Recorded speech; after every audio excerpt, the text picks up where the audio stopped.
Tegechitab kalenjin chotok chebo boror chebo Knec kokakomuch kowonge en karonetab rani ole kaimuch kosuldaen anan kondochi tetutiet nebo kayaptaetab tiemutik cheletunen minister en ministry notok nebo somanet Julius Migos Ogamba yekakong'ololjin sirikab logoiwek kakomuch kokimit kole en nguni kokimuch kinde tai tetutik chotok chenen chebo keker kele kimuch kiyapta kipsomaninik kong'et akochut sugulishek chotok chebo senior school en arawet netai nebo kenyit nenyone asikobit keker kele kipsomaninik koimuch kochut sugulishek chebo senior school ama en koimutiet age tugul.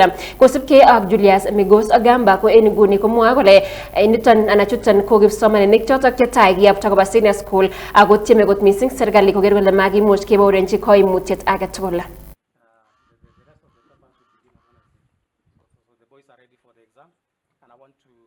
The marks that they've gotten, the assessments that have been done.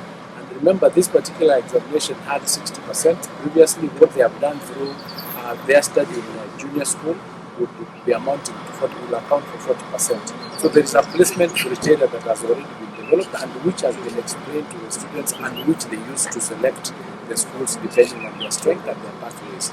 Placements will also depend on the available spaces in those schools. Some schools will be providing the 3 pathways, other schools will provide the 2 pathways. So that is how it's being done, and once we start the placement, where students need to change or transfer, there is room to do that, and that discussion will be available to them, so that no student will be disappointed. But this is the first transition, so being the first transition, it will have a few teething problems, but our teams are already been trained and they are available to ensure that those issues are resolved to their benefit and to their advantage, and they are available to ensure that those issues are resolved to the benefit and to the advantage of them.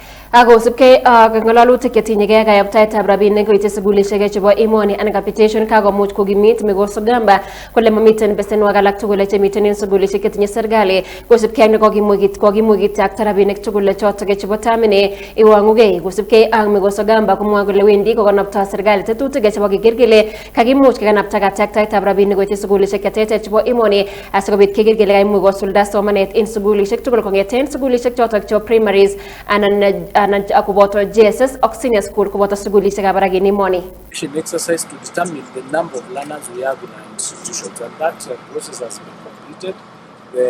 The report is being compiled today as we speak. We should be able to release it next week. Once we have these numbers, we then decision for capitation early based on the numbers that we have, because the policy is clear. If you have students in high school, the amount should be 22,240. In junior school is 15,000, and in primary is 1,540. So once we submit this early, then we will be able to receive the capitation early, so that the students, once the schools open, the capitation will already be in place. We had a challenge before because the numbers were not clear, but now we have cleaned our data and we have the correct numbers of the students in primary, junior, and senior school, which we are going to use to rely on to make the requisition for the capitation. And that's going to be done as early as next week, so that by the time schools open, the capitation will be in schools. Those are some of the things we are working very closely with National Treasury to ensure that we avoid those delays where capitation comes late in schools.